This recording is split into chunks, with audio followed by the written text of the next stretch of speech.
দেখো বন্ধুরা, এই হলো আমার বাগানের পর্তুলিকা। এগুলো সব সিঙ্গেল পেটাল।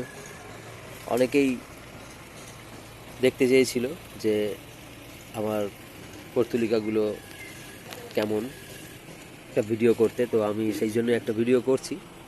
দেখো, আমি কিন্তু এরকম গ্রো ব্যাগে করেছিলাম। দেখো, একদম পুরো জঙ্গলের মতো হয়ে আছে। আর এগুলো মোটামুটি, এখন তো বর্ষাকাল, সেরকম কোনো জলও দিতে হয় না, কোনো খাবারও দিতে হয় না গাছগুলোতে।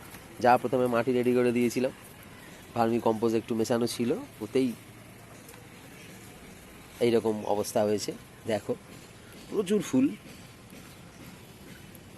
প্রচুর ফুল হয়ে আছে। এবং এছাড়াও আরও ছড়িয়ে ছিটিয়ে দেখো, এই জায়গাটা দেখো, শুধু একসাথে কত ফুল হয়ে আছে। এছাড়াও ছড়িয়ে ছিটিয়ে অনেক জায়গায় ফুল হয়ে আছে, দেখাচ্ছি। পুরো ভিডিওটা টেনে নিয়ে যাচ্ছি। দেখো, এইখানেও এটা একটা, কি বলবো, ওই বুগেনভেলিয়ার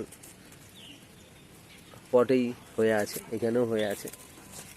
প্লাস এখানে একটা, এইখানে দেখো আরও কিছু হয়ে আছে, এখান থেকে দেখাচ্ছি হয়ে আছে। এইখানে একটা ড্রাগন গাছ করেছি ছোট, তার সঙ্গেও পর্তুলিকা। পর্তুলিকা এমন একটা গাছ, যত্নও করতে হয় না, আর ওকে আটকানোও যায় না। আপনি প্রচুর চারা হয়, আপনি কত আর কি ফেলবেন এগুলো, তো ফেলার দরকারও লাগে না। কারণ সত্যি কথা বলতে, আমরা যারা ফুল ভালোবাসি, আমরা তো সেটাই চাই যে ফুল ফুটুক।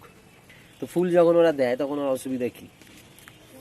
এই দেখুন কত সুন্দর লাগছে। এখানে একটা আলাদা করে আমি করেছিলাম বিভিন্ন আলাদা আলাদা কালারের এক জায়গায়, তো তারাও ফোটা শুরু করে দিয়েছে।